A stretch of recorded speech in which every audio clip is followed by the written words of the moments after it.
সুপ্রভাত। রোজকার মতন আজকেও কিছু ইতিবাচক বিচারের সংগ্রহে সকাল সকাল এই প্রকৃতির কোলে আসলাম। খুবই সুন্দর একটি সকাল। রাত্রি যেখানে দিনের সঙ্গে দেখা করতে যাচ্ছেন, সেই সময়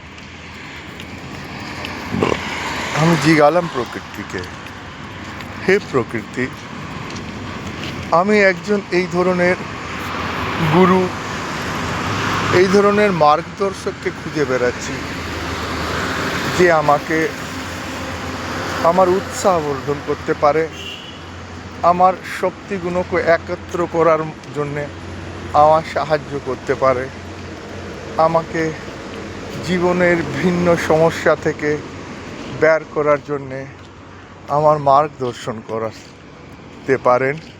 আমাকে এই ধরনের একজন গুরুকে আমি খুঁজে বেড়াচ্ছি, এই ধরনের একজনের পথ প্রদর্শককে আমি খুঁজে বেড়াচ্ছি। আমার সাহায্য করুন ওনাকে খুঁজতে।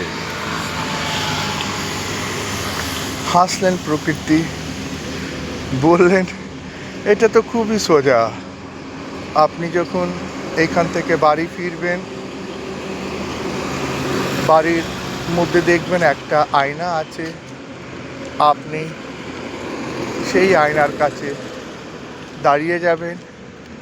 আয়নার মধ্যে যেই লোকটির ছবি প্রতিফলিত হবে, সেই লোকটাই আপনার গুরু। একটি কথা মনে রাখবেন, এই সৃষ্টির সব থেকে মহত্বপূর্ণ ব্যক্তি, সব থেকে গুরুত্বপূর্ণ ব্যক্তি হচ্ছেন উনি, যার ছবি সেই আয়নার মধ্যে প্রতিফলিত হচ্ছে। যত দূর আপনার জীবনের প্রশ্ন আছে, কেন ওই লোকটাই আপনার ভিতরের শক্তিটাকে জাগৃত করতে পারে, ওই লোকটাই আপনাকে সঠিক মার্গ প্রদর্শন করতে পারে, ওই লোকটাই আপনাকে সাফল্যর শিখরে তুলে দিতে সাহায্য করতে পারে।